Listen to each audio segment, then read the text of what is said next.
Deck the hall with boughs of holly, fa la la la la la la la. 'Tis the season to be jolly, fa la la la la la la la. Don we now our gay apparel, fa la la la la la la la.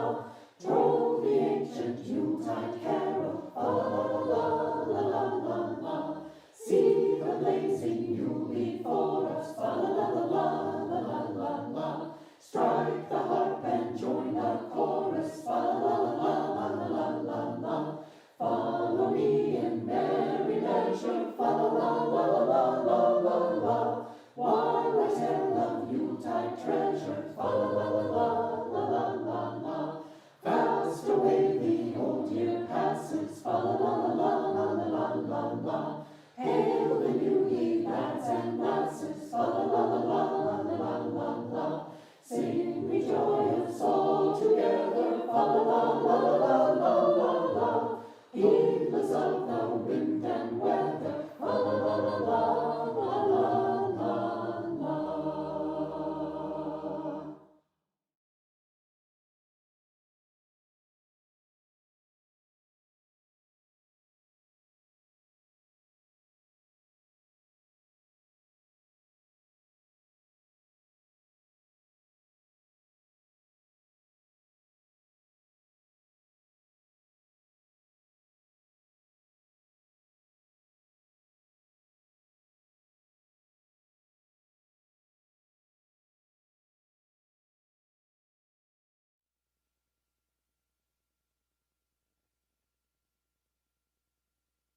Good morning. Welcome to the Unitarian Church of Los Alamos. Whoever you are, whomever you love, wherever you are on your life's journey, you are welcome here among us. If you are a visitor for the first time today, I invite you to pick up a packet in the foyer if you haven't done so already, and come and have a chat with me after the service over some coffee. Everyone is invited to join us for coffee in the fellowship hall. Just keep your mask on and pull it down while you sip. That is all we ask. And now, feel yourself centered. Feel your feet on the ground. Feel the energy of the earth drawing you into it. Feel the breath that we share filling our lungs and emptying again as we begin this morning's service.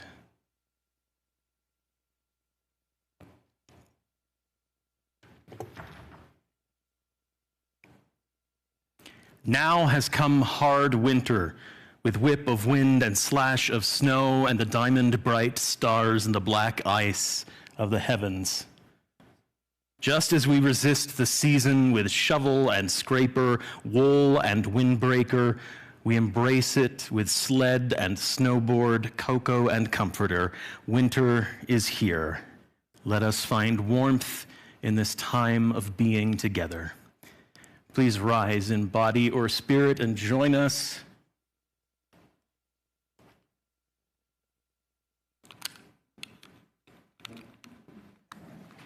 in singing hymn number 57.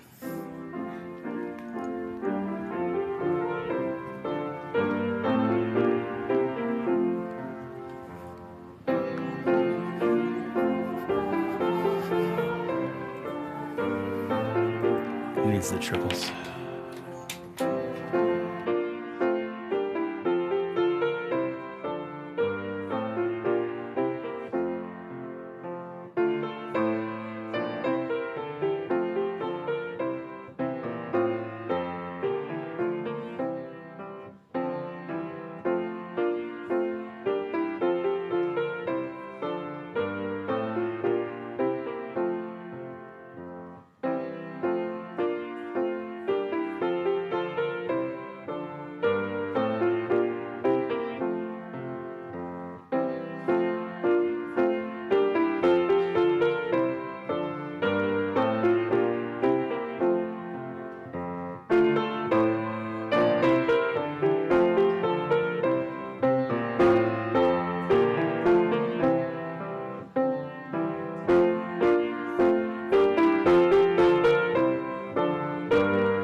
Please join me in our affirmation.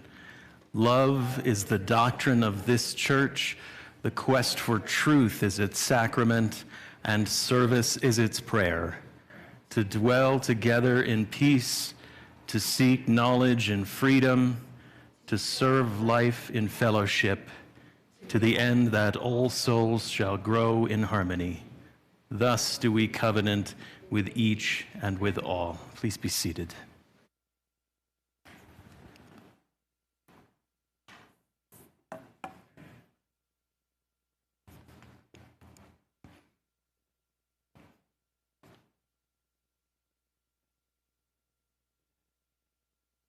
For all our joys, all our sorrows, whether we share them with one another here or hold them in the quiet of our hearts, let us be together in a moment of silence.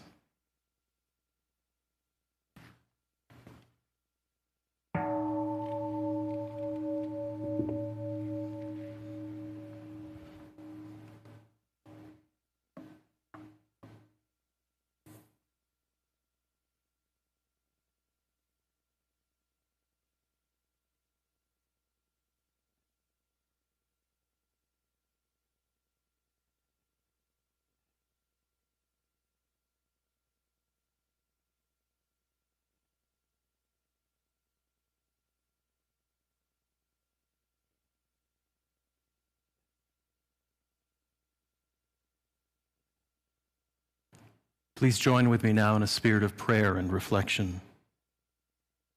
Eternal and beloved, gracious source of all life and all love, we come together this morning grateful for this time out of time which we have set apart so that we might become more fully present to ourselves, to each other, and to that which we call holy. May our joys be celebrated together, our wounds be healed together, our hearts be opened together. Let us fix our hearts this day on hope. It may seem for some an impossible sentiment this month. Uncertainty abounds, and for that very reason, we must focus on hope. May those among us who are in need find the courage to call out for help. May those among us in a position to help open our hearts and gather strength to do what is asked. We gather now in a season where we wait for the return of light, earthly and spiritual. Let us not succumb to despair. Let us refuse to participate in the culture of greed and cynicism. Let us remember the call for this community to be a beacon.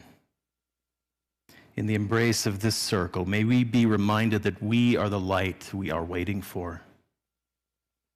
In the face of darkness, let us tend to the spark so we might carry the circle of care and concern in our hearts throughout the week to come, until we can be in one another's presence once more.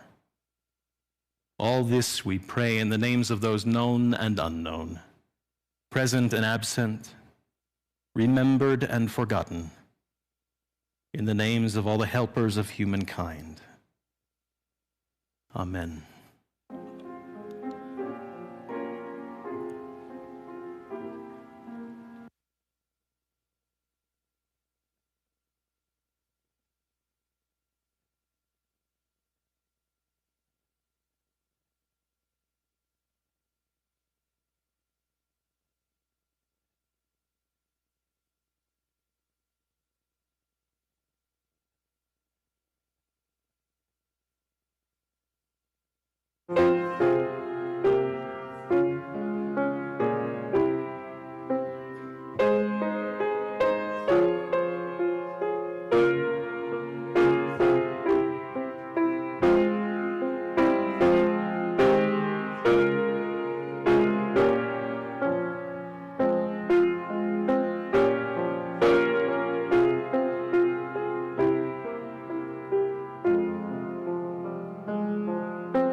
Can you hear me?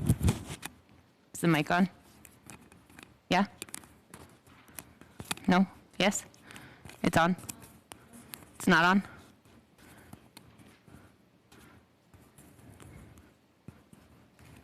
Can you hear me? No?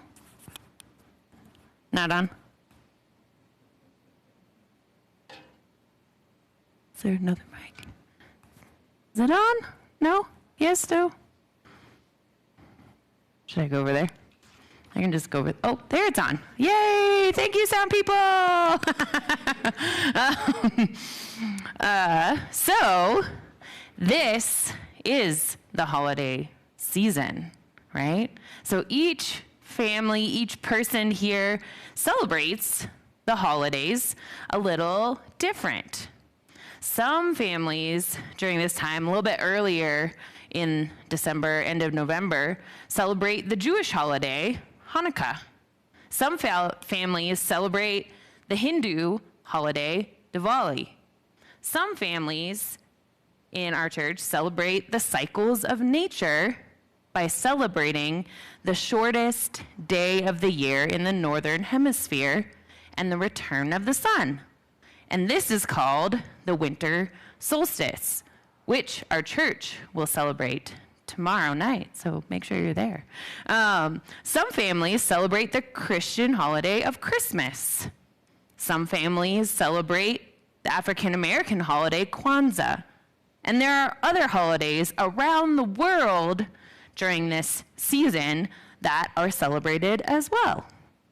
So the Christmas holiday is celebrated by Christians, and we Unitarian Universalists have Christian roots. Some of our UU communities light Advent wreaths, like this one over here that you see lit, right, with the purple and the pink. We do here. And we celebrate the season before Christmas as a time of waiting for hope or light, or in the Christian religion, waiting for Jesus' birth, who brought light to the world as a change maker. Each Sunday, we light a candle to celebrate hope, peace, joy, love, and then light on Christmas Day. So today, as you can see, we have lit 4 candles of hope, peace, joy, and love. We celebrate the season of darkness in the northern hemisphere and the time for reflection, and we then celebrate the coming light of the new year. So today's intention table activity, where Nina is coloring your own Advent wreath, okay? So to bring home with you, and then you're gonna get some of these candles to light at your house. So the candles of hope, peace, joy, love, and light. And the light is the white candle. You can then talk about what each word means to you, and you can use the Advent and the 7 UU principles handout to talk about how Advent, the season of waiting and coming, relates to your own family's values and our UU principles and values. So may you and those you love find meaning in this Advent practice. And if any adults would like to take home a wreath and reflection sheet and candles, please come over to the intention table after the service and I will give you some.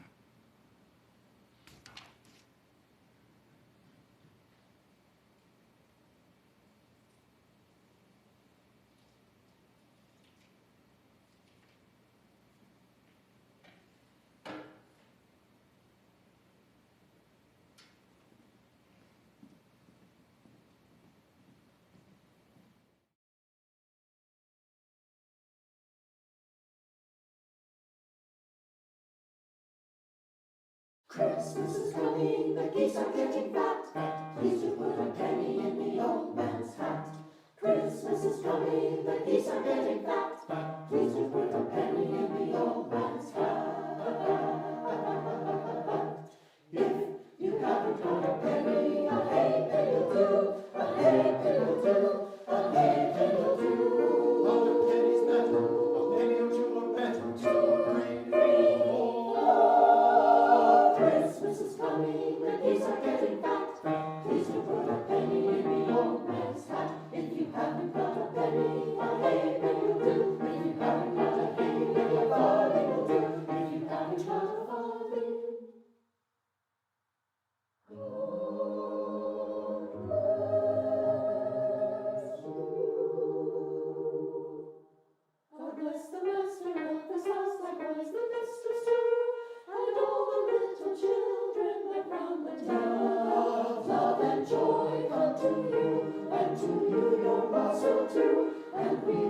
wish you a happy new year, and we wish you a happy new year.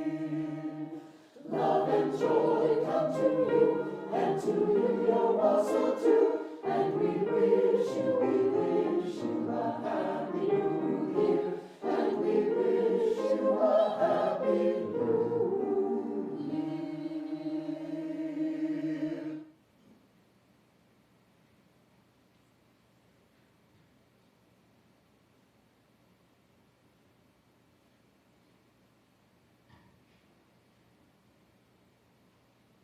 Now, I don't know about you all, but the pace of these last few weeks before we hit the big event for Christmas Eve, for me, is almost too much to take sometimes, and I get a little tired of trying to come up with a deep and spiritual message every week for this time of year.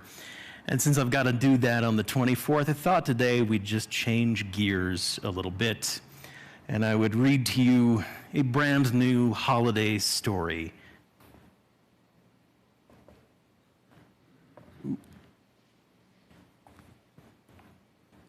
The Great Holiday Lights Display Race of Appleton Avenue by somebody.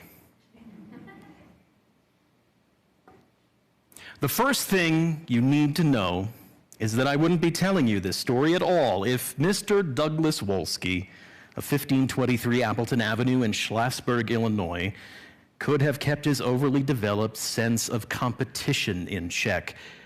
But at the time, he couldn't, so here we are. Note, this is not the moral of the story. The author intends no moral to this story. If anyone happens to find a moral to this story, that's their own affair. This story begins, as most stories do, with a single igniting spark that soon takes on a life of its own and quickly spreads out beyond the control of those who first lit it. The singularity in this particular Big Bang was a candle. Let me rephrase that. The story begins with a 5-foot-tall figure of a candle, yellow gold stand, white column, and an orange and yellow flame, injection molded from polyethylene and filled with an array of lights. Molly Wolski had taken a shine to it as it sat glowing on the top shelf of the Christmas decorations display at the local Big Mart. There was something in its shape, in its light, in its outrageous proportions that swept Molly back into a deep nostalgia for the holidays of her childhood, feeling the real warmth that the plastic thing only implied. She brought it home that particular Black Friday and asked Doug to find some place nice outside to set it up. Doug, who did not believe in doing anything by half measures, nor it could be said did he believe in fractions in general, knew immediately where it belonged. 1 hour and a quick trip to the hardware store for a 20-foot outdoor extension cord later, he descended from the roof of their 2-story house, having secured it firmly to the top of their recently capped chimney. That evening, he and Molly stood out in the street admiring their new festive adornment. Molly's heart lightened as she looked at the candle shining over their house. This, she thought, feels like Christmas. As she walked back inside for a cup of hot tea, humming "It's the Most Wonderful Time of the Year" softly to herself. Doug, too, felt his own sense of joy in the moment, and as he took in the candle's glow, he thought, this looks so much better than the electric candles those other chumps just put in their windows. And he walked back inside as if he were taking a victory lap. 2 hours later, he was back out in the street staring at the candle, unsatisfied. It looks so plain, he thought. Maybe I'll put up some more lights to help it stand out more. By the end of that week, Doug Wolski had set up twinkling colored lights on every straight edge at the front of the house. Now this is something, he thought. And it was quite lovely. Everyone in every house up and down Appleton Avenue thought so too. They admired Doug's work so much that by the time the holidays rolled around the next year, every house on the street was adorned with bright, twinkly, flashing, colorful lights. Doug looked at his neighbor's displays, then up at his house with its meager string lights and the lone, shabby candle on the roof, and came home from Big Mart later that day with a 12-foot-tall inflatable light-up snowman. So the next year, everyone else added a giant figure to their own yards, and then Doug strung animated icicle lights from every branch of their one elm tree, and for good measure, an almost but not quite life-size Santa, complete with sleigh and a 100-watt-nosed Rudolph up on the housetop. Within a few years, Doug was choosing annual themes and purchasing decorations accordingly, and soon everyone was honing their design skills and stringing up lights with their own clever and personal themes. And this is how the cycle continued for years. The neighbors joining in the spirit of the season, and Doug refusing to have just any other house on the whole holly jolly street. Over time, the displays on Appleton Avenue became more diverse and open-minded as the variety of December holidays came into the residents' consciousness. Hanukkah and Solstice and Festivus made their way into the annual holiday lights. Recently, an Indian family had introduced Pancha Ganapati into the mix with a giant light-up Ganesha in their front yard. Doug himself had even attempted to add Kwanzaa one year, putting a giant Kinara and its 7 candles in his front yard. This attempt lasted for 2 days, until a delegation from the Black Student Union at Schlossberg Community College knocked on his door and said, "Please don't."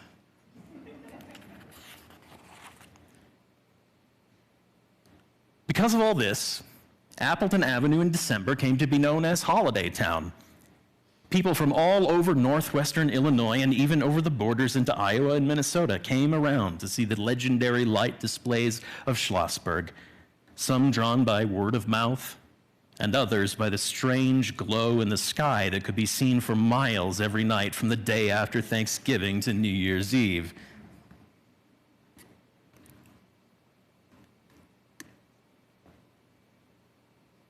It was no surprise then that the nonstop news channel's Chicago office eventually picked up on the story. The station chief there, desperate for the sort of human interest stories his bosses were constantly demanding, sent out the news team with the least seniority to go manufacture me some fluff so we can end this primetime hour on an up note. Which is how 2 weeks before Thanksgiving, every house on Appleton Avenue found a flyer sticking out of their front door. "NSN is coming to your town," it read. "Our news team will arrive the day after Black Friday to cover the official lighting up of Holiday Town." By now, Black Friday was a sacrosanct holiday of its own, and it was unthinkable that anyone would schedule anything else that wasn't indirectly at pleasing the great god commerce. "In addition," the flyer continued, "we'll pick our favorite house and do a feature on the homeowner/artist." There was a buzz up and down Appleton Avenue like never before. Excitement filled the air. And Doug Wolski, who'd been keeping private score with his neighbors all these years, was most excited of all. After all, what better Christmas present could he receive besides the external validation that his secret heart of hearts had always known was his due? Remember, the secret to good design is knowing what to leave out and when there's just enough. Molly was hoping that Doug would somehow absorb her words as he hooked an 18-foot cargo trailer to the tow hitch on his Amazon Conquistador. Its ad had read, "More cargo space than any one human could ever possibly need," and Doug didn't need to read any further. "I know," said Doug, with the sort of bored drone that told Molly he hadn't heard a word she'd said. "What's the theme this year?" Doug's focused mania since NSN had announced their intentions worried Molly. She knew Doug was always just a railing shy of going overboard at the holidays. The annual themes were at least a boundary he'd keep since he imposed it on himself. "The theme?" said Doug, now looking at Molly, the smile on his face confirming her worst fears. the biggest Christmas ever. And with that, he drove away to gather his implements. Over time, the competition that only Doug had entered had led the Wolskis to amass a collection of Christmas lights and related figures and effects that had taken over their whole attic and most of the basement until the day he could no longer reach the circuit breaker, which, for some reason, needed constant resetting throughout the month of December. Now, everything lived in a 1,600 square foot mini warehouse at the local used store. Doug wandered among the carefully categorized blocks of holiday displays past. The giant gumdrops and peppermints and track tiles from his tribute to Candyland, complete with a molasses swamp that had displaced a 30-year-old blackberry bush, but it was worth it. A 15-foot-tall frame, now disassembled, that lit up as a steamboat replica for the year he'd done Christmas on the Mississippi. The body from a 1957 Thunderbird that he draped in flashing lights for his Rat Pack Holidays theme. That year, he'd even managed to procure a life-size figure of Dean Martin from a 50s-themed diner that was going out of business. He'd rigged it with an old 45 of Dino singing It's a Marshmallow World in the Winter that was set to play on a loop for 8 hours every evening. Unfortunately, after one hot summer in the attic, the record warped, and as a result, made poor Dean sound much more tipsy than usual. Doug retired the figure. Nobody missed it. There were a dozen animated elves from Santa's workshop, 20 different manger scenes of various scales from large to Titanic, 8 tiny reindeer and 8 tall reindeer and 8 physically impossible reindeer, and 2 walls rigged top to bottom to hold endless loops of incandescent and LED light strings. Doug smiled at the memories, rolled up his sleeve, and started loading everything up. Molly watched helplessly out the window as Doug laid out his endless bounty of display pieces. He'd already set the light strings up on the house itself, creating not so much of an outline of the house this time as it was something that looked more like a shroud. "No, it's wrapping paper," Doug said to Molly. "Don't be so macabre. I'm going to top it off with a giant LED bow on the roof." "And you're just putting figures up in random clumps," said Molly. "Themed areas," said Doug. "I'm putting out the best pieces from the best themes past. I figure I can create a path through them and let people drive the golf carts through." "You are not buying golf carts." No, of course, you're right. That would be a bit too much." "Thank you. I'll just let them tour around in the riding mower." Molly gave up. "Just don't forget to put up my candle," she said. "The one that started it all?" said Doug. "How could I forget? It'll be up in its usual place of pride." At the end of the week, Joan Tanager from the electric company came out to inspect the displays up and down Appleton Avenue. While the town council was thrilled with the incoming publicity, they were nervous about the strain on the grid and wanted to be sure the holiday town houses were up to electrical code. Doug himself had become a master of rewiring and rerouting around his breaker box in ways that would make a grown electrician cry and rend their overalls. Doug followed Joan around the yard, twitching with anxiety. "I think you'll find everything's by the book," he said. "I know it looks like a lot. It's probably the biggest display I've ever put together." Joan said nothing, but followed around the maze of extension cords and multi-tap outlet expanders. Every once in a while, she'd nod to herself and click her tongue and make a note on her clipboard. Doug started to sweat and swore he could see the visions of billable kilowatt hours dancing in her head. They toured the roof, stepping gingerly around Santa and sleigh, a giant gift bow, and 4 juvenile snowmen having a snowball fight. Existential questions were implied by this tableau. There was, in fact, quite a bit of subtext happening on that roof. Doug, though, was all text all the time and never gave it a second thought. Finally, Joan stepped back onto terra firma, checked her clipboard one last time, and spoke. Doug, we're going to need some sort of security deposit this time out. Doug laughed. No, really, said Joan as she handed him a please remit coupon. There weren't a lot of zeros, but there was at least one more than Doug felt was reasonable. Everything goes well, she said. You'll get it back after New Year's. We'll need it by Wednesday. Remember, the front office will be closed for Thanksgiving and Black Friday. He wrote a check and worried just for a second about how he was going to afford Christmas gifts this year. On Thursday, Molly made a Thanksgiving dinner that could not be beat. On Friday, she left for Big Mart with a credit card and a sack lunch, leaving Doug to see to last-minute tweaking of the display. On Saturday, an NSN van parked at the head of Appleton Avenue. Wendy Ortega and her cameraman Hank Phillips strolled up one side of the street and down another, taking in the houses before each one would be lit.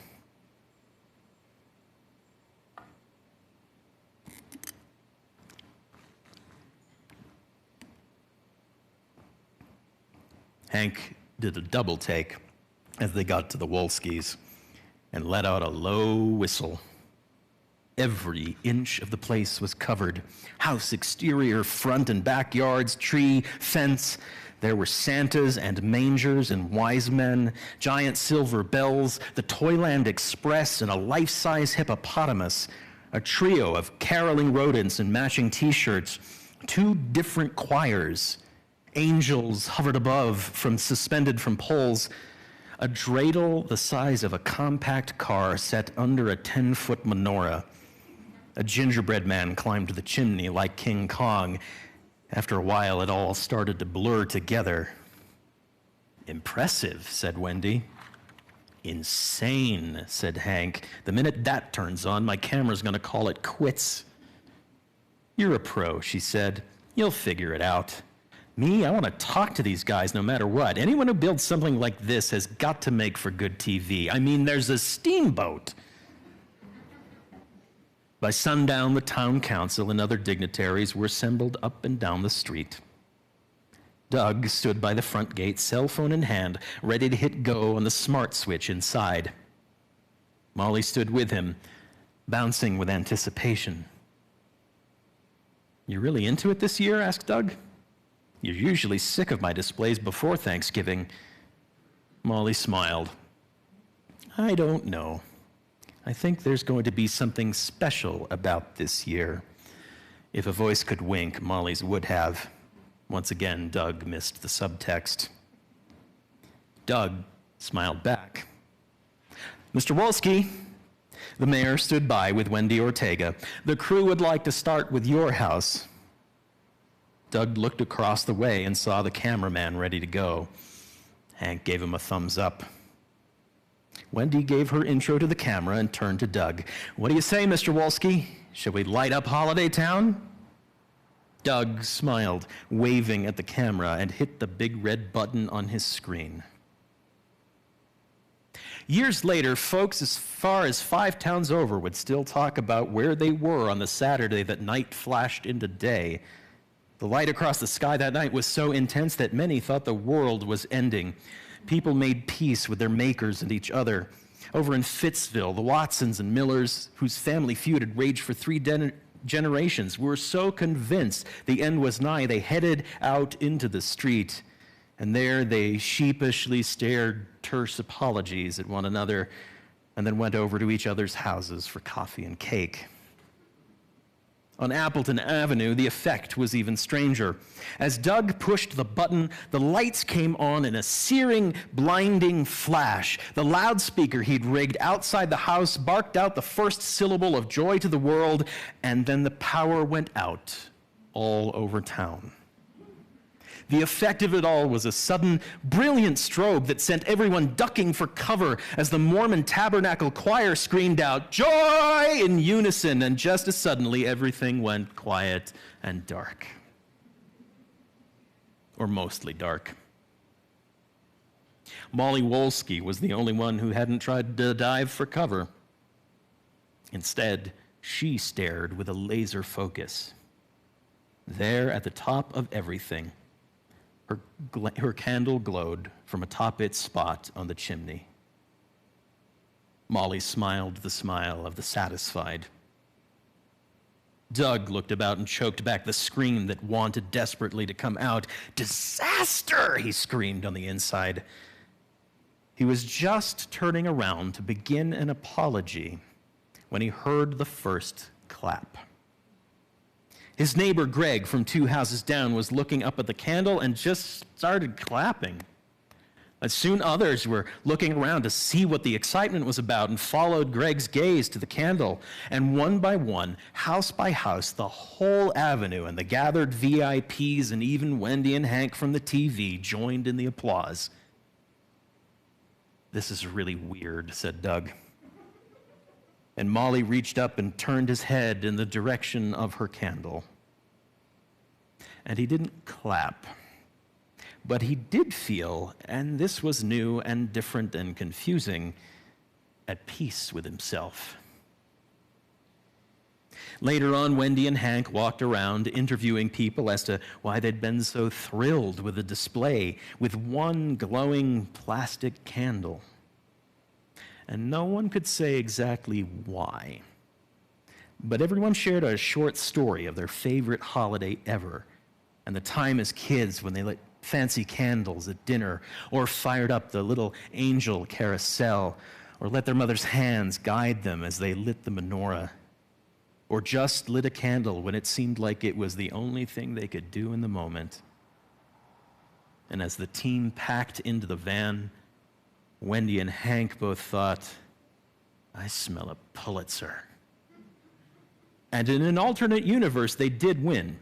And that Wendy and Hank went on to become the Woodward and Bernstein of cute animal stories and county fair pie eating contests. In this universe, the chief 86'd the story because it wasn't cynical enough for a 24-hour news channel. The Pulitzer that year went to a team from the Bean Blossom Courier and their feature on a newborn kitten who had markings that bore an uncanny resemblance to an elf on the shelf. Meanwhile, words like miracle and artistic genius were bandied about, and someone inquired of Doug if they could commission him for a new installation piece. And Doug said he did not know what that meant and turned away, feeling very uncomfortable about the compliments people were paying him. But I ruined the holidays, he thought. Molly took him by the arm and led him inside. "Thanks for remembering my candle," she said. "It's one of my favorite holiday things." And Doug thought maybe he did okay after all. And Molly never told a soul that she'd hooked the candle up to a battery backup because she knew what was coming, and she wasn't going to let anyone spoil her holiday. The end.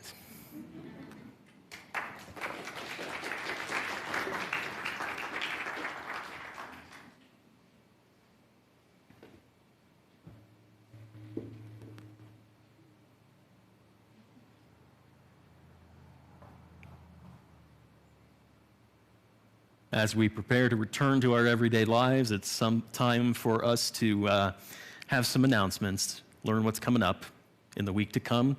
And this week, as I said, it's the big show. First, tomorrow night at 7 p.m. out in our parking lot, it is the return of our solstice celebration and the spiral walk and the singing and the letting go of all the things we want to let go of and the picking up of all the things we'd like to take up in the new year. And then there'll be some cocoa and cider afterwards to enjoy outside as well. And then on the 24th, our Christmas Eve by candlelight service will happen at 7 p.m. right here in the sanctuary. Registration is still open. Those seats have filled up really well. This will also be available live on YouTube to watch if you cannot be with us during the service. And next Sunday, I will be virtually in the pulpit. On my Sunday off, we'll be repeating a video sermon from one of December's services last year and building a new service around that. And Rebecca Howard will be hosting that. So please join us the day after Christmas for a little rerun. And now it is time for our offering. This is your time to think about what you would like to give. We will not pass the basket this morning. We do have our collection box in the back of the sanctuary, or you can download the Givelify app if you haven't already done so onto your phone and choose the Unitarian Church as your recipient and make your gift via credit card. Our offering for December goes to our friends at Self-Help Incorporated in support of the good work they do on our behalf in Santa Fe and Los Alamos and Rio Rita. Choose to give, bring you joy.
Shine upon us and out from within us, and be gracious to us and bring us peace.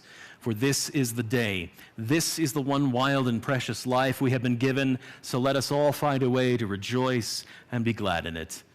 Go in peace.